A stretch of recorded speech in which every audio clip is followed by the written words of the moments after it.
Let me just go and check. Oh, that's got sound.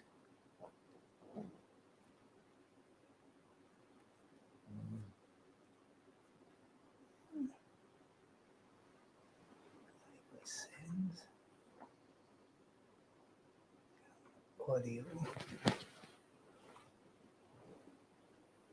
Test. Speakers are fine. Audio testing. Yeah, we've got sound going out.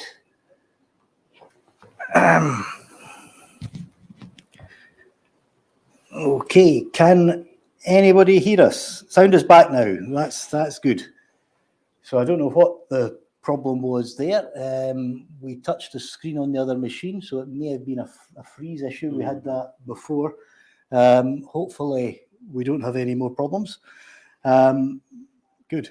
So I don't know, to quote the famous Irish nationalist Joseph Biggar, when he was challenged for starting the whole Parnellite tactic of talking things out, he was accused of being inaudible, to which he closed these books that he was reading from, walked up to the speaker's desk and says, "I'll start from the beginning." So we will start from the beginning. We've joined tonight with Steven Bonar MP, and we don't know how long we're going to be live because the votes on the Privileges Committee are coming up. They may be as late as 9 o'clock, or they could come during the show. So if they come during the show, we will terminate the show and just run and vote. John may have to leave earlier as he has a constituent arriving at Parliament who wants to watch the debacle of the votes live. My constituent has now arrived. Has now arrived. And is downstairs, so I'll have to go down and get them. And I might bring them up just to have a quick look and see what's going on before. Yeah, I'll take them over to the chamber, Martin. So it's a once-in-a-lifetime opportunity, I think, to see how the votes go tonight, and particularly on a person on Boris Johnson who's been probably one of the best liars we have ever witnessed in Parliament. Not only did he lie to the Parliament, he'll probably lie to his own family, and he lied to the Queen about proroguing Parliament. You know, you can lie to people some of the time, and you can get away with it some of the time. But I think a guy that's supposed to represent the establishment of the UK and that lifestyle that he has, that entitled lifestyle he has, and then the whole thing's backfired on him. And I hope that those that vote tonight, which will be including myself, of course, as you've said, will be voting against and gets everything that he deserves thrown at him. So if you excuse me, I'll have to go just now, and I'll meet you back in 5 minutes. So thanks again for your indulgences just now. Thanks, John. Yep. Evidence, as always, that we are indeed doing these shows live.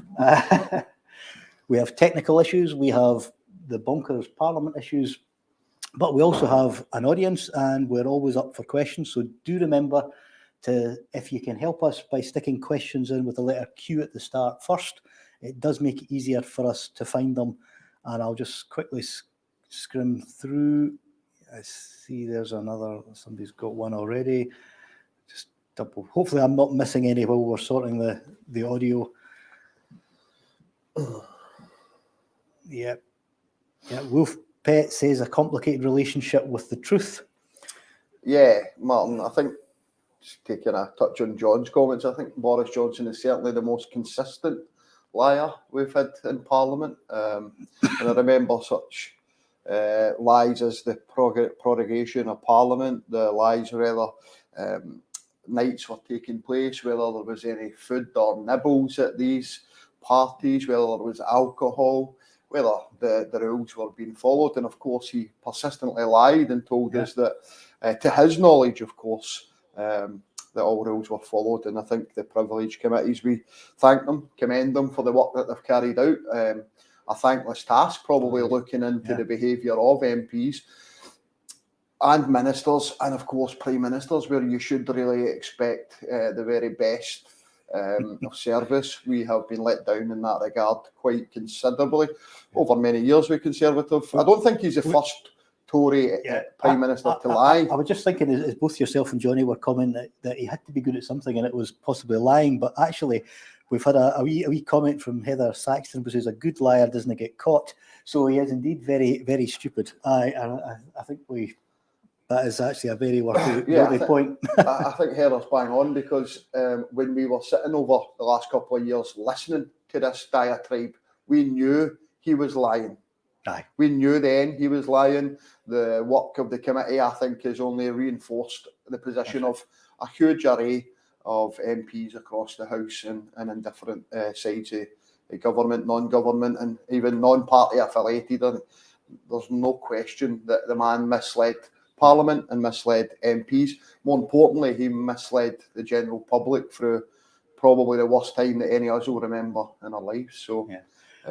I knew, well, we all knew he was lying, but there was one day at Prime Minister's Questions, and I've forgotten the date it was, but it was the Labour MP Catherine West nailed him when she asked specifically about dates that it turned out there were two parties on in that day, and he denied that there was a party. I knew there and then that was him toast, because he'd lied in Parliament. We knew it was a lie, and I kept my prayer card of that day as a souvenir. So that may well become a raffle auction item, a fundraiser for the next election campaign. So a wee bit of history there in the archive. We're starting to get a few questions coming in. So I'll just batter through the ones we've got so far. Yep. We've got Nana May saying, what's your thoughts on the Scottish justice system in Scotland? And will this get sorted in independent Scotland? Justice is an interesting area, because it's always been separate from England. It's one aspect where Westminster doesn't have as much influence on, because it's completely separate. So in some respects, that one maybe doesn't change very much. Yeah, I think you're right. Thanks for the question, Nana May. I think obviously we in Scotland pride ourselves on the Scottish law and that differential between the rest of the United Kingdom, but I think we need to always make sure that it's fit for the day that it serves, and I think that's why there's a look into the kind of not proven verdict, for example. But I think over the last few years, of course, we've seen some very high-profile court cases in Scotland, and I think that it's incumbent on us as people who are representatives of the people, is that when a court and a jury does reach its verdict, that we appreciate and we respect that judgment. I think that's the cornerstone of a functioning democracy and justice system, is that when a jury of our peers find that we take that decision as read. I don't think it's healthy. We certainly, in the social media age, every trial, every big incident is discussed, it's reported on, it is dissected, and I don't think that's necessarily a good thing for our justice system going forward, because I think everybody is entitled to a fair trial and not any media influence or anything like that over it. But I think over the last few years, and I think that's where Nana's question is really coming from, is that there seems to have been quite an attack and an onslaught on the kind of whether the separation from government and justice is the right thing. Obviously, we have a Lord Advocate that sits as part of the government, whether that is necessarily a right thing. I think that's something that hopefully the new First Minister will be looking at. But yeah, I think we need to have faith in our justice system. That's the most important thing for everybody. Yeah, no, thanks. Now, we've got a number of questions on, obviously, as you can guess, today's theme, which is the whole scandal of the Johnson saga. So I'll take them as a group and just read them through first. Ian Murray said, have any of you seen Viceroy or any of the other Septic Six today? They haven't been in the chamber. Wolf Pet has asked if any idea how much this has cost in parliamentary time alone. A cracking question. And Greg Fairbairn has asked, is the timing of this a big distraction to cover the ongoing cost of living crisis and the stripping away of our human and civil rights? And a comment was also made by Wolf Pet, which is actually a very worth reiterating. Hopes Ian Blackford is going to get an apology from the House. He was removed from the House for suggesting that Boris was a liar, which we all knew was accurate. So in some respects, he's had a worse sanction than Johnson has, because he's legged it and ran. So yes, penalty for telling the truth. Just looking at the chamber monitor just now, Ian Blackford is on his feet. speaking in that privilege committee. That's good timing, isn't it? It's very good timing, and I'm sure Ian will be quite forthright, quite forefront in how he puts his. We've got the sound off on the monitor, but the way his hands were going, I wouldn't be surprised if that was the very point he was making. Yes. I'm not sure who it was that asked if we've seen any of the local viceroys, the 6 that come down to tell Scotland how it should vote and how it should behave and how it should take decisions. It's funny because I hadn't seen many of them around the chamber today, certainly not the chamber, but as I was making my way over the estate to come here, I seen Douglas Ross just passing me in Portcullis House. So he's hot-footed it down from Scotland.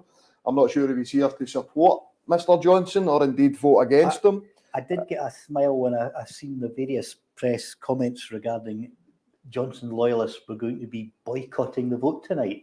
Yeah. Here's the very people that forced through a strikes minimum services bill, making people work against their rights, deciding not to take part in their own democratic job, which has to be an irony that's hopefully not lost on people. Mark, not all of them have got the memo because I sat in the chamber earlier and listened to Leanne Neaky. Oh God, I saw that. Yeah. Jump to the defence of Mr. Johnson. It was quite a staggering contribution to sit and listen to how somebody else interprets the extensive work that's been done by the committee. It was satire, wasn't it? I mean, it was. It should have been. I mean, that could have been on any comedy show. Yes. I almost wonder if she's won a £20 bet in the pub. Yes. It was playing bizarre. Boris Johnson bingo. It was just unbelievable. Yeah, it was bizarre. But they're out there, these people that support Johnson, no matter what. I think anybody can see that he misled Parliament on specific questions when asked. Everybody can see that, Martin. So why these people are coming and defending the indefensible, I don't know how they can go and vote for the indefensible. I mean, obviously we're not whipped on this vote, but I'm definitely going along to vote in support of the Privileges Committee. I do think the sanctions should have been higher. We saw Keith Faz, for example, got 6 months suspension. He lied his face off to a parliamentary committee. Other than that, his breaches were largely in the personal realm, and whereas Johnson lied himself not only to the parliamentary committee but to the entire parliament and did breaches that affected people right across the country. So I think he should have had at least as heavy a penalty as Keith got, or beyond. I do think that the penalty sanction of not giving him a former member's pass will hardly trouble him because he barely came here as a member. So the thought that he's going to come in very often is kind of... He's made £6 million since he left the House, and I think he's voted probably about 4 times. So that puts it into... And in that time, I think we've probably voted about 40 or 50 times.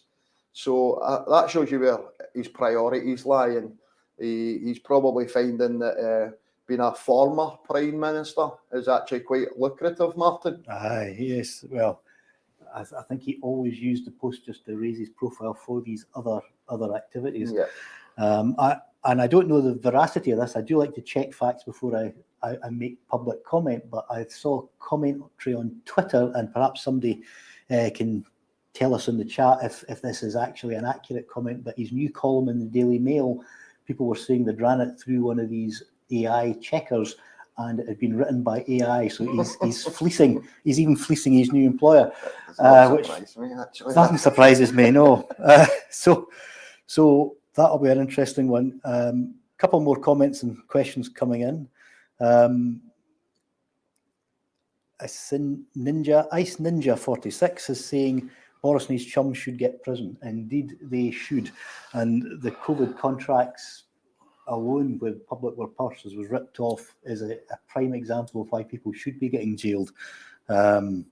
Instead, they're swanning about around the world. Well, Martin, I think what made all this so unpalatable was what the actual people were facing at that particular time. So when they were dancing and swigging on champagne, people were dying without that loving hand of a family friend or a neighbour with without that visit to a care home. You know, this was probably the most traumatising thing that anybody who went through the pandemic or was separated from a loved one will have experienced.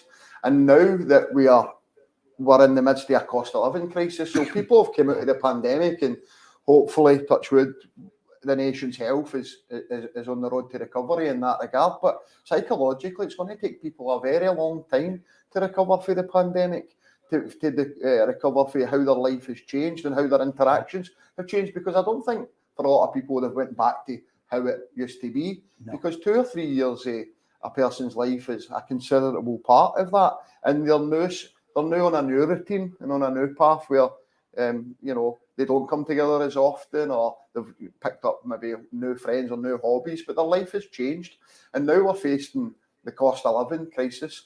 And while people are really, really struggling to eat, and everything else in between, you know, all the kind of basic necessities that we probably took for granted are becoming out of the reach of people. And in the background of all of that, we're arguing whether he lied or he didn't lie, and whether he misled and he didn't lead.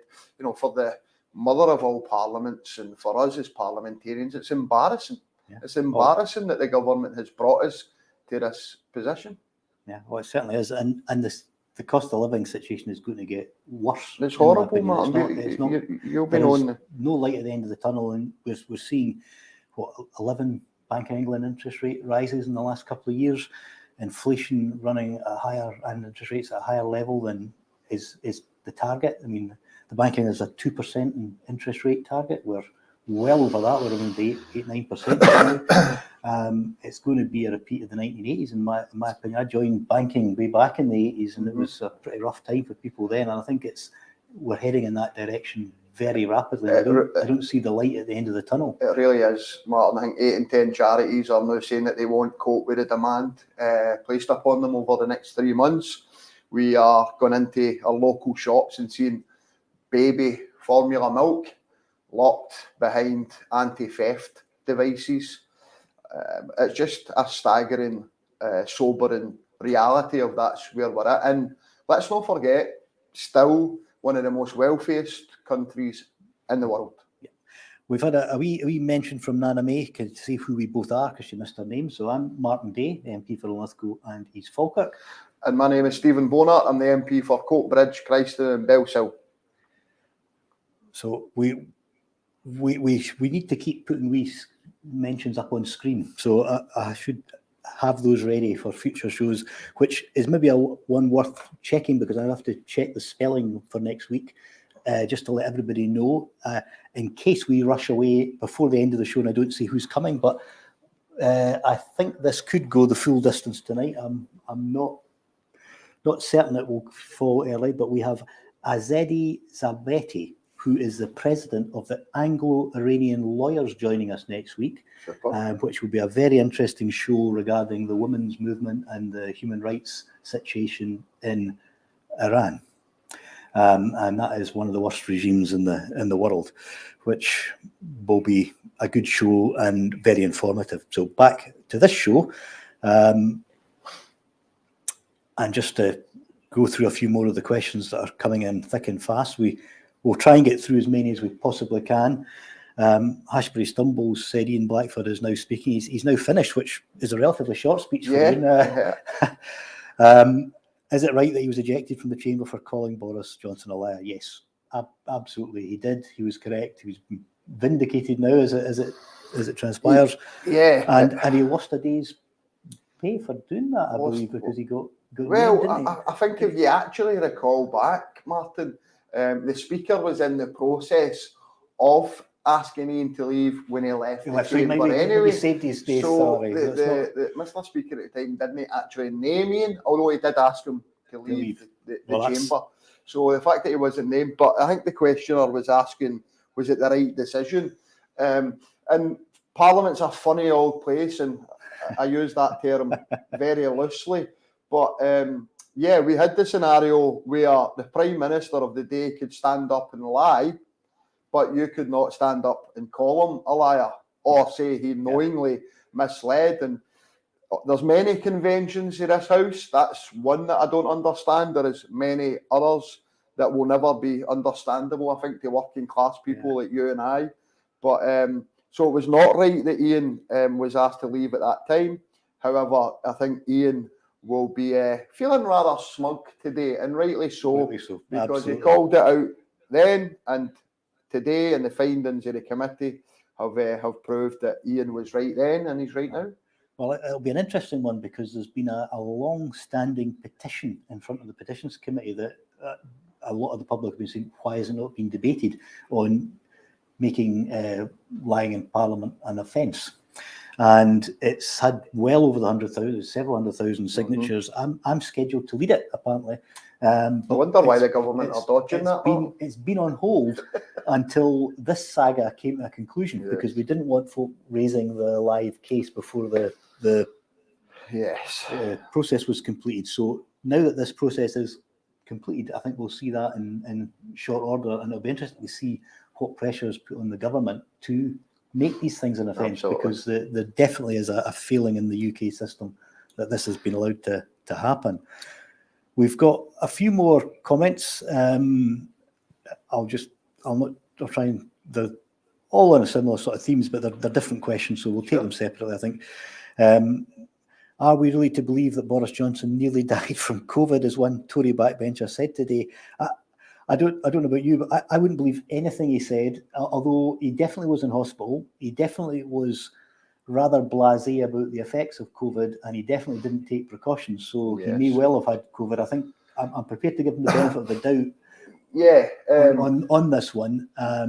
It's a great point. You reminded me something, Martin, which COVID at the very beginning, none of us knew that much about it. So when you don't know much about something, what do you tend to listen to the experts in that field? And if you remember at the time, they were telling us to wash our hands, keep our distance. Some were even suggesting we sing a song or a ditty while we were washing our hands. They suggested the British national anthem. They did. I thought, aye, that'll be right.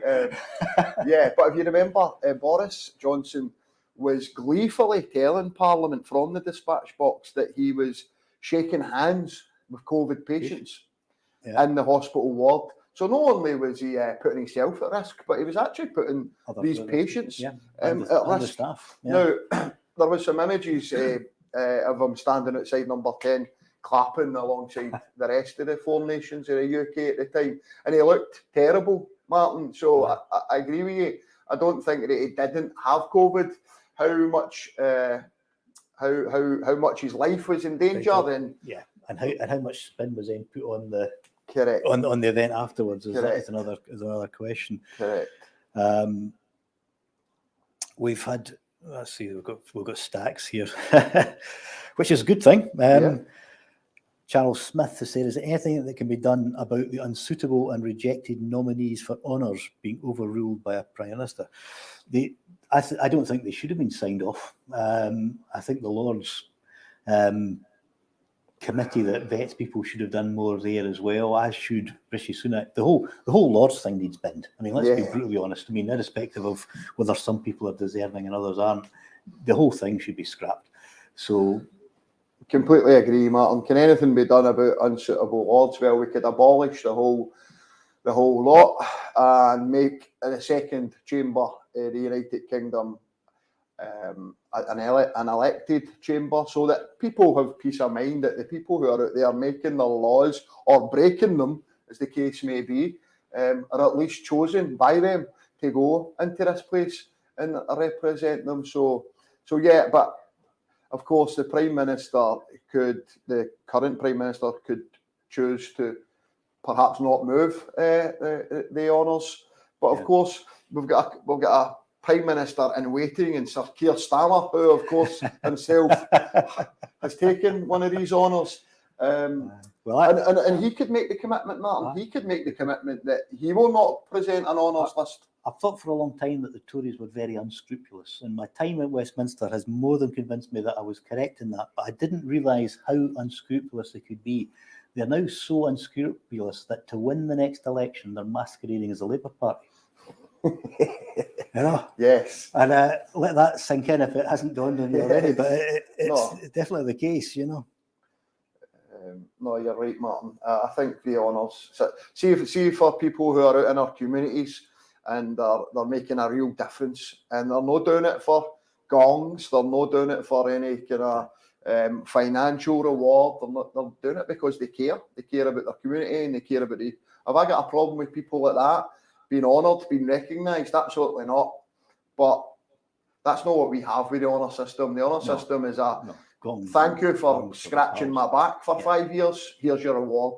Yeah. Thanks for covering for me. Here's your reward, a la Nadine Dorries. Yeah, absolutely. And So there's a big difference from some sort of civic recognition and some certificate Absolutely. or a medal or whatever it is that other countries do than a seat for life in the parliamentary legislature. Where, it's bizarre. It's bizarre. And as I've said before, and a plug for next week's show, the UK and Iran are the only two countries in the world that have unelected clerics in their legislatures. So we had a wee comment, we've got loads of questions as well, but we had a wee comment with Pep was saying eye-opening but harrowing show last week. That was when we had the lads from Bahrain.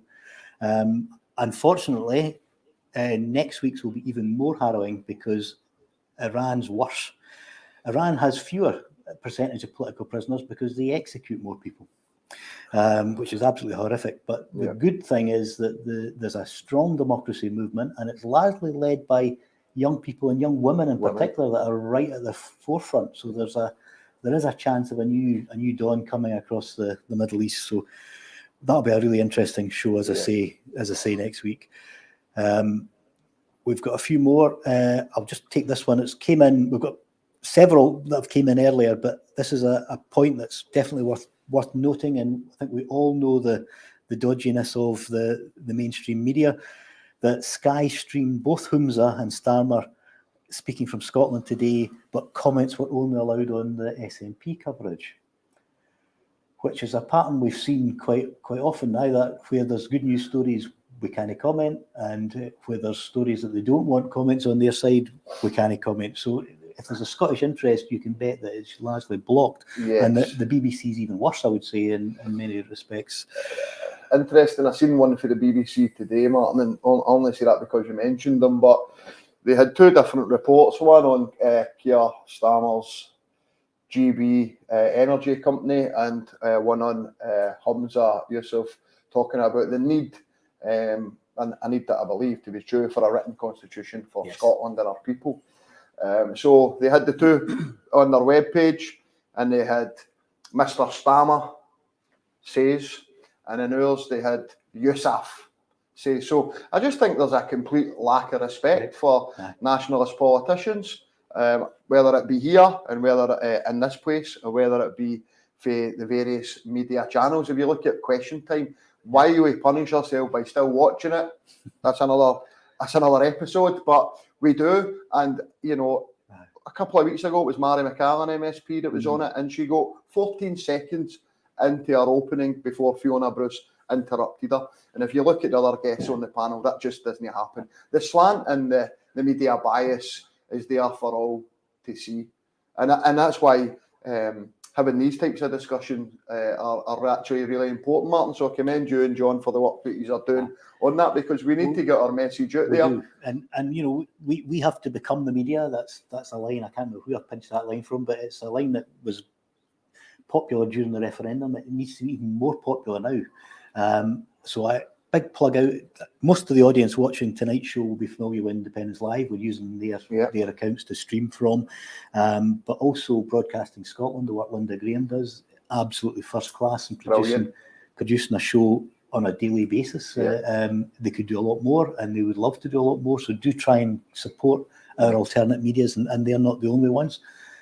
We all have to do our bit to share and encourage. But Martin, just on that again, like we know that support for Scottish independence is currently sitting circa 53%, depending on what poll you look at. But we know that it's maintained at that high level, probably above 45%, and has been consistently over the last 9 years.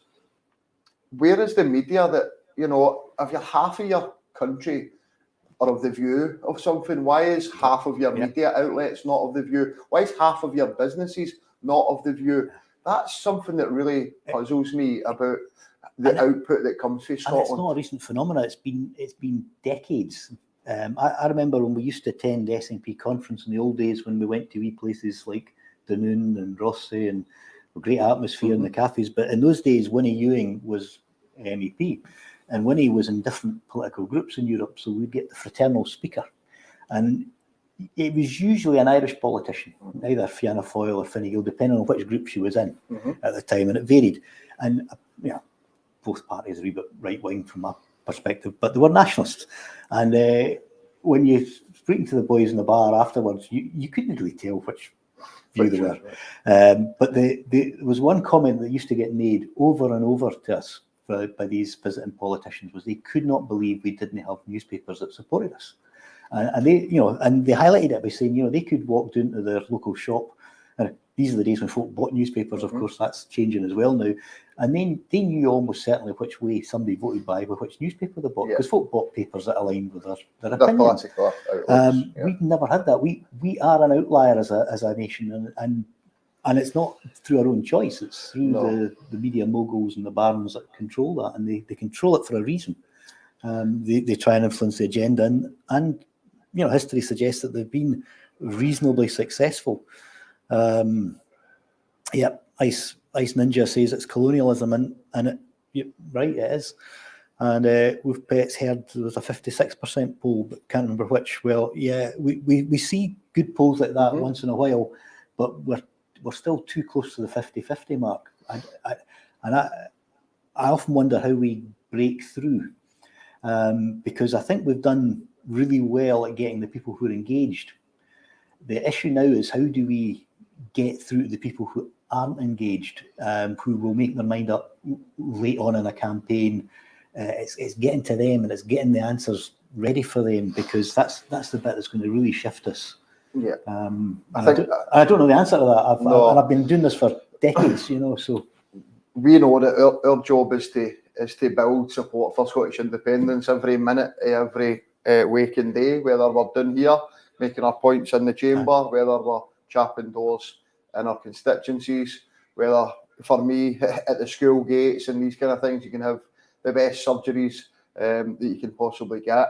And it's just, I agree, we need to keep building that. It would be great if we were sitting here saying 60%, 60%, 60% in the polls, because that's really the number. If you take away the margin of error, that's where we need to be getting consistent numbers, because then these people who are supposedly the mother of democracy, the mother of parliaments, when we consistently show that the country's appetite is there. And I think, Martin, just to touch on your other point, you're right, we're where we are now, that your listener there said 56%. I've no reason to disbelieve that is the feeling of the Scottish people. And when we have a campaign, and how we get to that point is the kind of the sticking point for us as a movement just now. But once we have a campaign date, then I think the momentum will be with us, and the enthusiasm will be with us, and then that's when we can get out and make the case for independence, make the case for our own currency, make the case for how we're going to pay for our services and our pensions, and actually, 5 and 10 years ago, we would have been asking, can we afford that? Are we able to? We know that the questions have been answered. Yes, we can, and yes, we will. So now it's about just how we actually bring on the people that are just that wee bit unsure, and they're out there, and it's up to us as individuals right across the Yes movement. And this is the big question that's perhaps plagued us since the last referendum, is it's a chicken and egg one. Do we need to get the vote support up to that level before a campaign, or do we need the campaign to get the support level up there? Now, the Unionists are obviously terrified that a campaign will get us there, because if they weren't, they would have given us a referendum. They would have agreed, and we'd have had one by now, and we'd have found out. We haven't found out because we haven't had the referendum. So I think what we've got to do is demonstrate at a ballot box more than 50% for pro-Indy candidates, and then it becomes unstoppable. And I think then we'll find out whether it's the campaign that wins it for us or not. I have every confidence we will win it with a campaign, but we need to break that impasse. And as long as we're coming in with less than 50%, they can keep stalling us. Martin, the pandemic and the cost of living crisis, as horrible as they have been, they've probably been convenient for the UK government, because it means that we as politicians and we as representatives of the people, we've got to focus on the most important thing for the people at that particular time. And right now, that's getting people through the week. Yeah, it's making sure they've got money in their meter. It's making sure they've got travel costs, etc., the petrol money for the motor to get to work. And so that's getting harder. I mean, that's getting difficult. You'll be visiting folk the same as I am in the constituency, and I won't name individuals, but I was doing a business visit last week. Lovely guy was running a nice business, but he's having to shut up because energy costs are 3 times what they were. All his supplies are twice. He can't make the margin to pass it on to his customers. Yes, and we're losing folk, and that has a knock-on effect on the whole local economy. All the while, some of the big six, the big energy companies are making obscene profits. Yeah, I'm having trouble with one of my businesses there, and I've kind of got them stuck on a kind of deemed contract, and it is absolutely killing the local business. However, SSE made £2.5 billion in profits last year alone. So we're meant to all be in this cost of living crisis together, but some of us are in it more than others. And that's really frustrating me, considering the oil and gas companies, we know they're making obscene profits as they extract it. And we know that then the providers of the service, the gas and electric, the product to us, are also making obscene profits. Yeah. So if we know the government are making profits and they had a £15 billion surplus. Perhaps the only thing more obscene than those obscene profits is even those mega companies themselves said they should be paying more. The government didn't take them up on that. That would have gave us £15 billion that we could have used to put into people's pockets right now. Instead, we stopped the payments, the £66 payments. They're not there for people any longer. Of course, there's some targeted money at disabled, whatever. It's £150, Martin. People all know you break a £20 note now and it's gone. A £20 note used to last a man for a week to go to his work. It's gone. People are really, really, really struggling, and people see Michelle Moan and her company taking billions of pounds. They see the former Health Secretary, Matt Hancock, and his landlord friend taking millions and millions and millions of pounds, while people are going through the worst, probably, incident that they've ever faced. So it's really sobering when you listen to all that, and when I hear myself saying all that. Why we're not at 90% for Scottish independence remains to be seen, and we've not even mentioned the Brexit word yet, Martin. Aye, indeed. We've got stacks more questions coming in. We're not too bad for time. We've got 20 minutes to go. Any idea on the? I think that's going well beyond the hour for us. It's looking like it. I'm turning around because we've got a monitor on the wall. If the camera was more wide angle, you'd probably see it. But it's letting us know what's happening in the chamber. So we've got a whole stack of questions here. Some obviously relating to the Scottish investigation.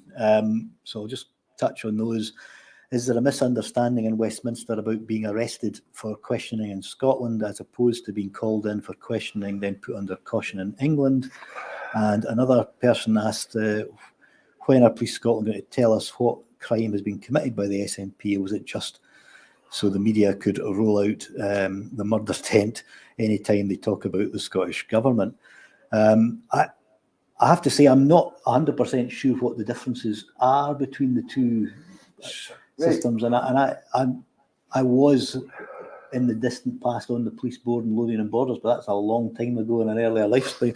But it certainly is annoying to see the coverage that we've seen when we look at the out-and-out criminality that we witnessed down here by juxtaposition. I just hope it comes to a conclusion fairly soon. I have every confidence that every penny of money will be accounted for and it will be clearly audited, it was audited and traced, that there will have been no wrongdoing there. And when that outcome comes out, then the police will have some explaining to do as to how they've handled this case. The forensic tent did seem a bit overkill. I've said before, slightly tongue-in-cheek, that They looked for a woman's razor. They had the forensic tent, and not one of the missing 30,000 members were found buried in Nicola's garden. So, you know, we do need to try and just busk a bit on some of this. We just have to get through it.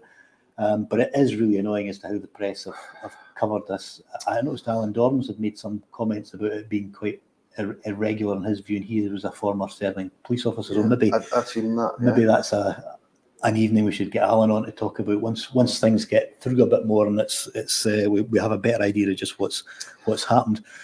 Martin, your questioner asked, is there confusion in England perhaps about the different terminologies used? And I think that probably is the case, but it's almost confusing for some people in Scotland as well, because when they say that you've been arrested, it generally means that you've been charged with something. Yes, and that's where folk get confused. Whereas I think in England you would maybe be invited in and interviewed under caution, which is a completely different thing. But of course, I think about 18, 20 months ago, Police Scotland actually changed their operational work practice and how these things go about. So my understanding is that if someone is arrested for questioning, the police have 12 hours. That's exactly right. Rather than the person can leave at any point. Or they can seek extra time. So the police can now, instead of interviewing you under caution, they just charge you there and carry that whole interview under caution, and then they release you without charge, which has happened in the last 3 occasions now with people related to the investigation. So I don't really want to say much more than that on the case itself, because again, as I said at the very start, I would just hope that justice is done, whatever way that happens to be, and that if there is any wrongdoing anywhere, that of course people are held accountable for that. But my own opinion is that that these matters should take their course.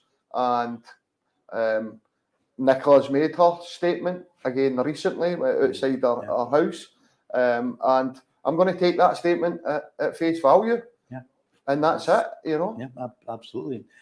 That is all any of us can do. You know. Sorry, I meant to say in terms of how the police have conducted themselves. You've got to be careful what you say here, but any big institution is open to malpractice and is open to corrupt practice and is open to people wielding too much power, certain individuals.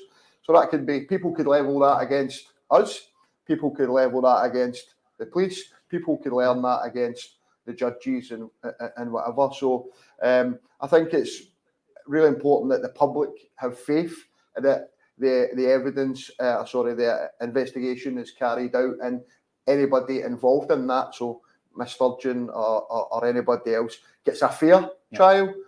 Let's hope the police have done that. Absolutely. And I think, you know, as a party, we've had to learn from this experience. It's not been nice. No, it's not been good. And the party's executive maybe had became too large and wasn't looking at the minutiae the way it should have been. And you know, I've been around campaigns for decades, and you know, we've all been through campaigns where we've paid for and printed a leaflet, then we didn't use it because circumstances changed or things changed. So things like the camper van sounds like a great idea, could have been used, wasn't disposed of. That should have been scrutinied. But as a process, that's what happens in campaigns when you're in the thick of stuff. And well, I mean, they've spent a lot of money on the investigation so far. I'm sure they've got their best men on it, and women, their best detectives. So let's see what the police come with. It'll be very interesting. Yeah, so we'll try and get a few more of the questions in. We would normally pop over to our Yes Hub in Falkirk, but our Yes Hub in Falkirk is in the process of closing and moving. So they are between locations just now, so we don't have that.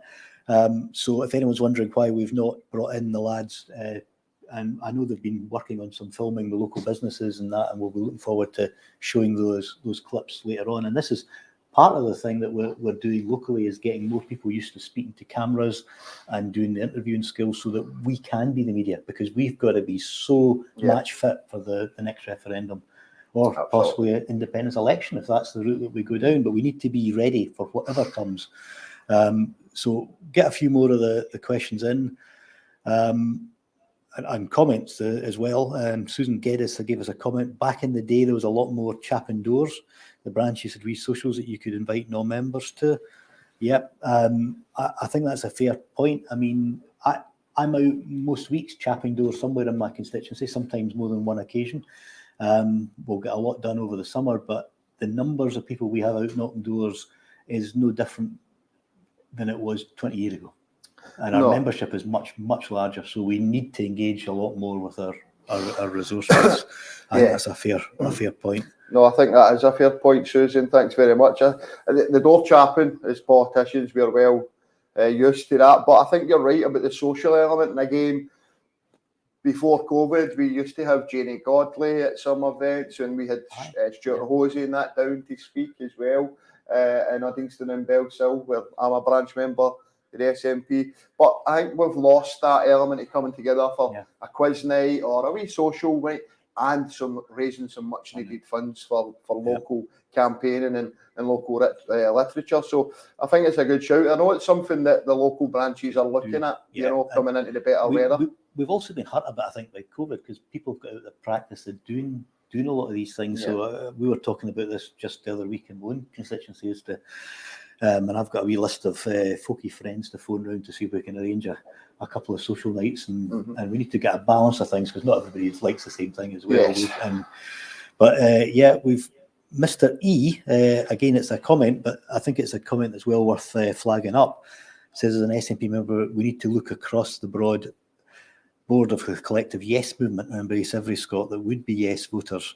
I think that's a pretty important point he's making. I mean, we all remember the great upsurge after 2014, the disappointment that led to the 2015 victory, and we had people from a whole range of different political views out campaigning for the 2015 election. We had folk that were Green Party supporters, we had folk that were Socialist Party supporters, we had old communists, we had folk that were Sinn Féin members. But everybody that was in the local area was out.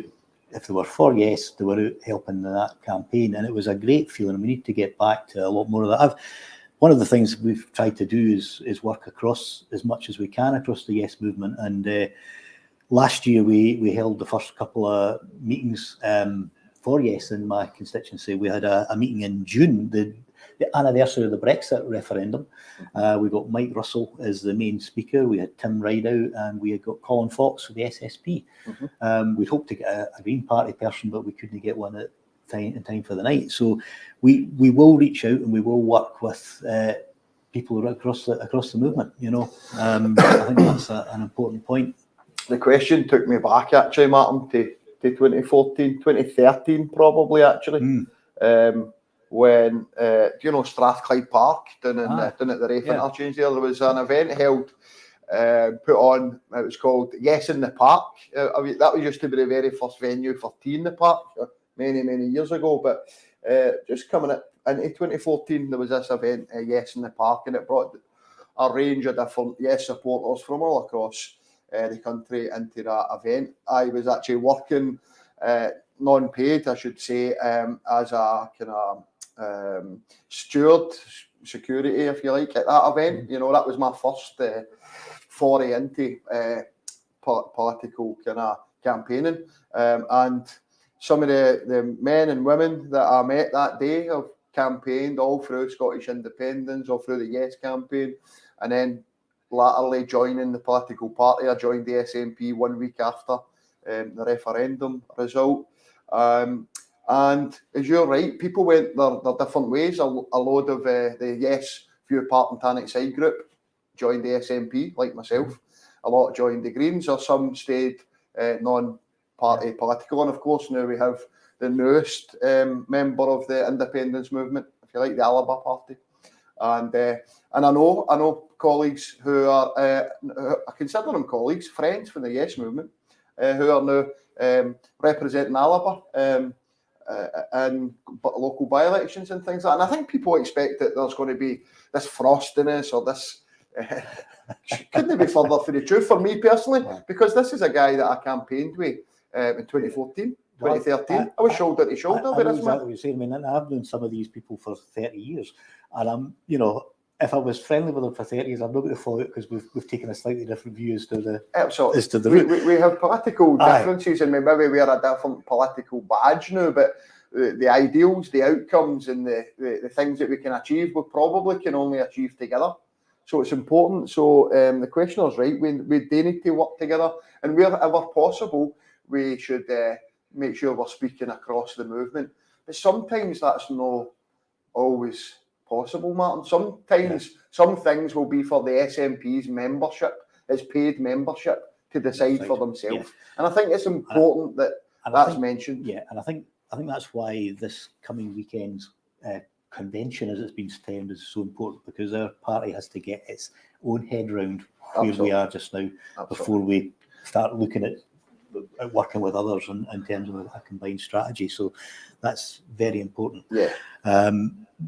Loads more questions, and I apologise that I know just from the sheer numbers we've got here that we're not going to get through everything tonight. It's great that we're getting all these questions. Which is,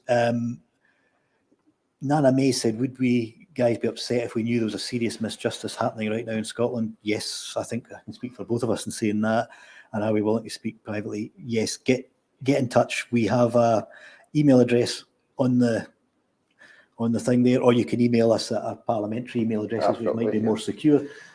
And if we can assist or signpost if it's not something we can assist with, whatever it is, have a wee chat with us first. Feel free to reach out. Absolutely. We've got, I say, loads of stuff in. Mr. E has asked us what are our thoughts on Salvo and Liberation. Well, I'm quite keen on some of the work that Salvo are doing. You know what I mean? So, and I know that a few of my members, local members in Uddingston and Belsill, are keen to attend Salvo meets when they meet in Glasgow. I know that we have people that meet with pensioners for Salvo. We have people that meet with ISP. Listen, I am not uncomfortable about any of that. You know, I'm not precious about, oh, you live in this area, so therefore you must be an SNP supporter. I would hope, come a general election, that they would appreciate that to keep the unionists out in Lanarkshire, where I represent, that I am the only viable vote for my seat, for example. If it's not me, it's going to be a unionist politician. That's the reality. Yeah. And I would hope that people would keep that in mind come any general election that's in the not too distant. But I think an important thing is that, you know, no strategy to get independence should ever be taken off the table. We should be looking at every possibility, and it comes down to timing and tactics, and different timings, different tactics will apply. But, you know, as an old-fashioned street campaigning elected politician, big factor for me is we've got to get that support up. We've got to demonstrate, 50% plus in a ballot box is something to really ramp up the pressure and the temperature. That doesn't mean these other routes shouldn't also happen in tandem, because once we get to that moral mandate that we have an absolute majority of people voting for independence, then we're open to different routes to get there. And I think that's when it becomes... I know that Salvo are looking quite a lot at the Constitution, and they look quite a lot at the monarchy and their place in a modern Scotland. So, listen, I'll read and I'll listen to anybody who's got the same views as me, shares the same goals, and has also got an idea about how we further our cause, because ultimately that's what we're here for, is to further the cause of independence every single day until we reach that destination. And everybody's got a part to play in the movement. It's not owned by a political party. We know that, Martin, and we know that the movement sometimes fluctuates and wants to move in different directions, and we don't need to be uncomfortable about that. No, I mean, I've lived through various pieces of internecine warfare in the SNP's history. Back in the old days, I was accused of being a fundamentalist by the gradualists, and accused of being a gradualist by the fundamentalists. I was just an old-fashioned traditionalist that wanted independence. Loads more questions. Ian Murray's asked us, where is Tommy Shepherd at with the court case against Gove for not releasing the polling reports? I've not seen an update in a wee while. No. I know Tommy was looking for some funding. Was that right? Was there a kind of Was there a fundraiser on the go for something like that, wasn't there? But I know that it very much, these things, it's a legal situation, isn't it? So it's a very slow burner. But I know that, I think he last updated us a few months ago at the group, and whatever reason, the government are very keen not to allow these figures to be published. So it's a good question. I'm not sure exactly where it is at today, but I know that Tommy, who is very much pursuing the figures, been seeing the light of day. My understanding is, of course, that one of the legal things on government polling is that it should only really be conducted if they're looking at changing the policy. So it makes you wonder what on earth could they be planning to change regarding the stance on independence. I think, sadly, the reality is they've moved from this view of it being a voluntary union to being a know your place unionism, and we're now trapped in a union as opposed to being here theoretically voluntarily. So I think that's been the subtle change, and maybe that's the basis of a PMQ I should start applying for. We've got a stack more, as I say, questions. Reg Fairbairn has asked if either of us would be willing to raise the subject of press freedom and the Julian Assange in Parliament. I've actually met his wife Stella when she was in. I went along and saw the documentary film that was released, and I've forgotten the name of the film. It will come back to me probably after we've gone off air, but it was a very good documentary. If you haven't seen it, just Google Julian Assange documentary, and it's really powerful. His father and his wife, and how it's affected them, and really good bit of work. So happy to be associated with supporting the work that Stella's done on her husband. Press freedoms is it's no the area that gets me excited, Martin. I'll be honest. There's a lot of I realise how important it is, and I realise how important whistleblowing is. But it's not something that I would normally be running to the chamber to speak on. I know that we do have colleagues that are very, very good on this particular subject. And I know that every time press freedoms does come up, Julian Assange's name is mentioned. And I know that we in the SNP are very clear that he gets a fair trial. He's treated fairly. I think probably the chance of being treated fairly are now, unfortunately, beyond Mr. Assange. Although I think there's a lot could change depending on what stance Biden's administration takes, but it's the American extradition stuff that's now the key component, and you kind of hope that they will just say, let's make this embarrassment go away and just drop it, because that would be the obvious thing there. But again, maybe it's something we need to look at, what political pressure can be added to support that, which is a fair point. I can see loads more stuff coming in, so I'm trying to keep up on top of this. Look at your monitor. We should do more of that. We're also trying to read the questions coming in on the screen. So if we are looking down, it is so we can try and keep up. So try and get through a few more of these questions. We've literally got about a minute to go.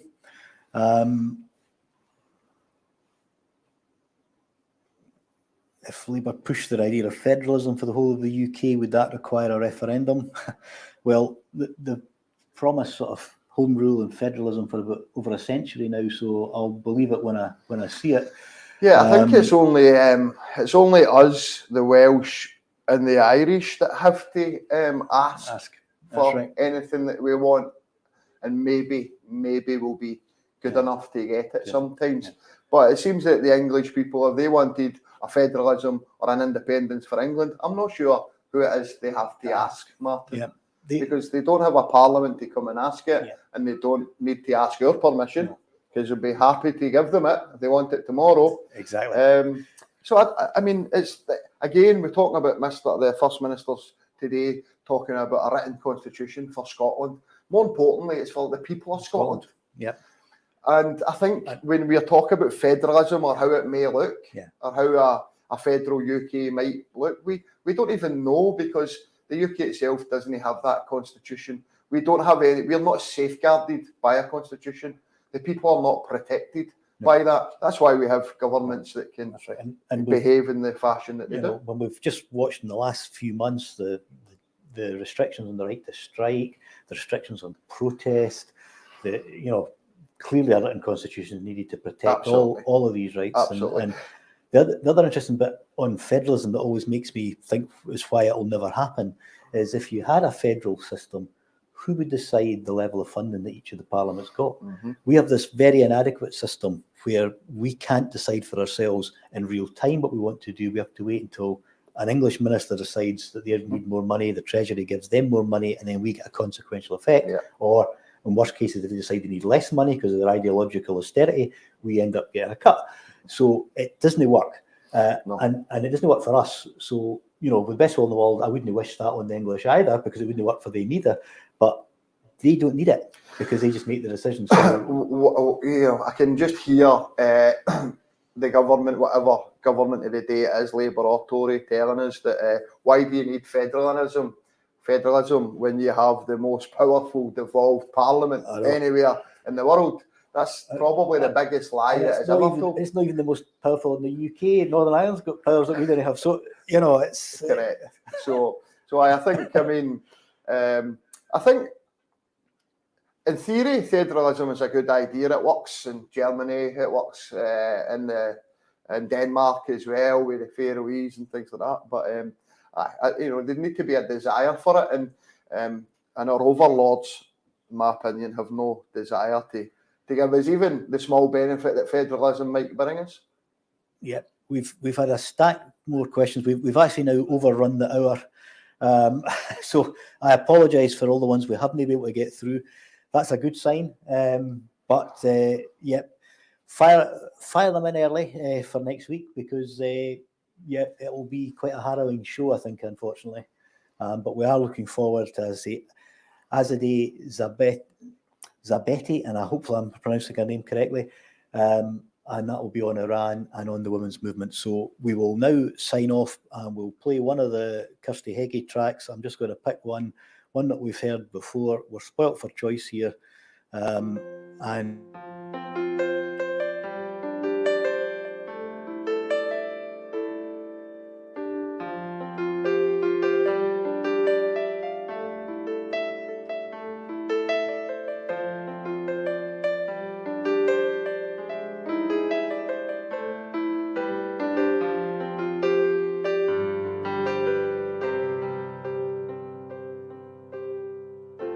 save some whiskey for my angel,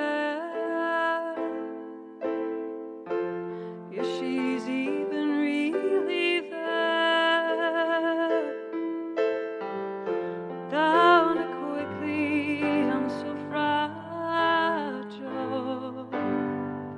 my hope evaporated air.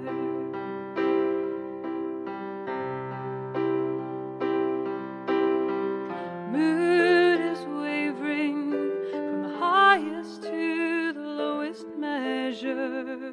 My spirit's drunk on angels' share.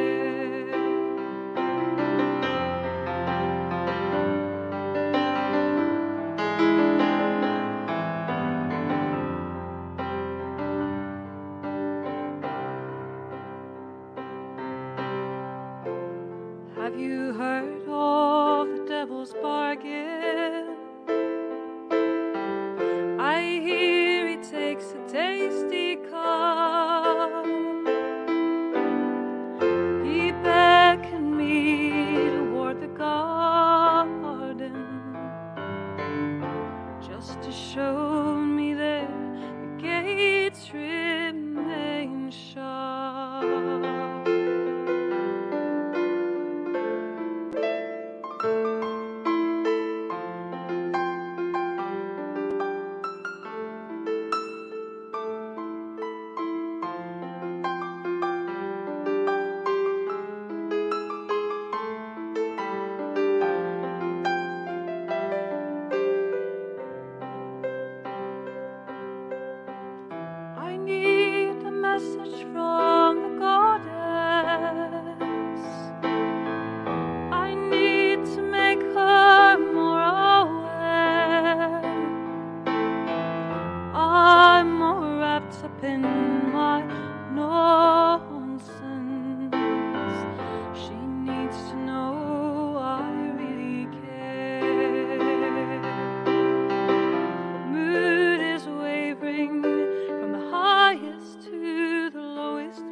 one foot on the platform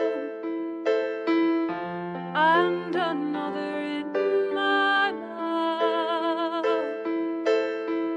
I need a spiritual anesthetic,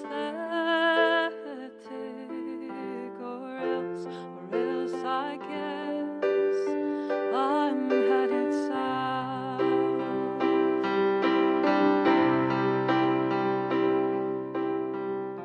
Save some whiskey for my angel,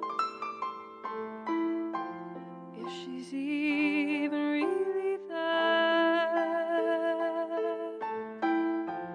Down it quickly, I'm so fragile.